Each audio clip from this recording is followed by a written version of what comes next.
আজ মঙ্গলবার, নিরামিষে যে কি রান্না করি। সকাল সকাল বাজারটা তো চলে এসছে, কিন্তু ভাবছি নিরামিষে কি রান্না করব। ফুলকপি, গন্ধরাজ লেবু, করলা সবই তো আছে। এত সবজি থাকা সত্ত্বেও খালি ভাবছি কি রান্না করব। তো যাই হোক, সবজিগুলোকে গুছাতে গিয়ে দেখি ব্যাগের মধ্যে একটা চাল কুমড়ো। তাই ভাবলাম চাল কুমড়ো দিয়ে মুগ ডাল দিয়ে করলে তো খুব ভালোই লাগে খেতে। আজকে একটু অন্যরকমভাবে করব মুগ ডাল দিয়ে চাল কুমড়ো। তো চাল কুমড়োটাকে কেটে দেখি ভেতরে দানা ভর্তি হয়ে গেছে। তা যাই হোক, মুগ ডালটা আগে ভেজে নেব। দেখো, মুগ ডাল ভাজার সময় আমি তেজপাতা ধুয়ে দিয়ে দিই। তেজপাতা দিয়ে ভেজে মুগ ডাল রান্না করলে খুব ভালো একটা গন্ধ বেরোয়। এটা আমি শেফ অতনুর কাছ থেকে শিখেছি। তো মুগ ডালটা এদিকে ভাজা হচ্ছে, আমি এদিকে চাল কুমড়োটাকে কুচি কুচি করে কেটে নেব।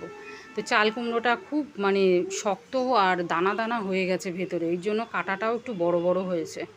তো ডালটা এখানে আমি সেদ্ধ বসিয়ে দিয়েছি ভালো করে ধুয়ে। তো দেখো, আধা ফাটা সেদ্ধ হয়ে গেছে। এর মধ্যে কুচনো চাল কুমড়োগুলো আমি এবার দিয়ে দেব। কুচনো চাল কুমড়ো দিয়ে আমি ডালটা সেদ্ধ করার সময় নুন, হলুদ, অল্প একটু সর্ষের তেল দিয়ে দিয়েছিলাম।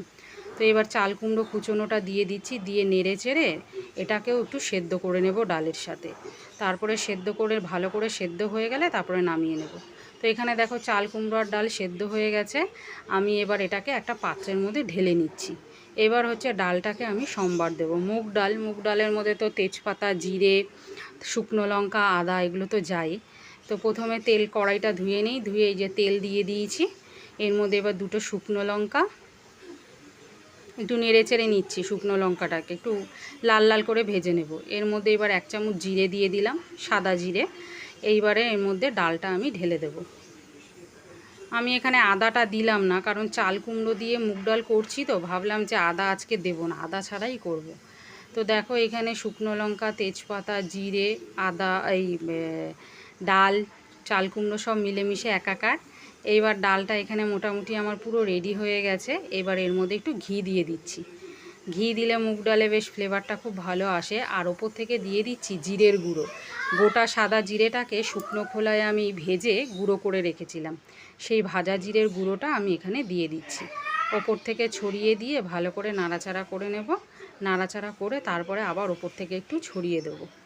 তো ব্যাস, আমার এখানে এই ডালটা রেডি হয়ে গেছে একদম খাওয়ার জন্য। গরম গরম ভাতের সাথে এই ডালটা দারুণ লাগবে আজকে খেতে। তো চলো, একদম খাওয়ার পাতে তোমাদের সঙ্গে দেখা হচ্ছে। লাঞ্চ মেনুতে পেঁপেটা একেবারে অন্যতম হয়ে গেছে। পেঁপে সেদ্ধ এমন একটা ভূমিকা গ্রহণ করেছে, কি আর বলবো। প্রত্যেক দিনই আমাদের এখন লাঞ্চে থাকে হচ্ছে পেঁপে সেদ্ধ। দারুণ জায়গা করে নিয়েছে পেঁপে সেদ্ধ। এখন আমি ডালটা দিয়ে ভাত মেখে খাবো। সঙ্গে নিয়েছি গন্ধরাজ লেবু। ওহ, মুগ ডালের সাথে গন্ধরাজ লেবু দারুণ। ভাতটা আগে মেখে নেই তারপরে। দারুণ, ফাটাফাটি একদম।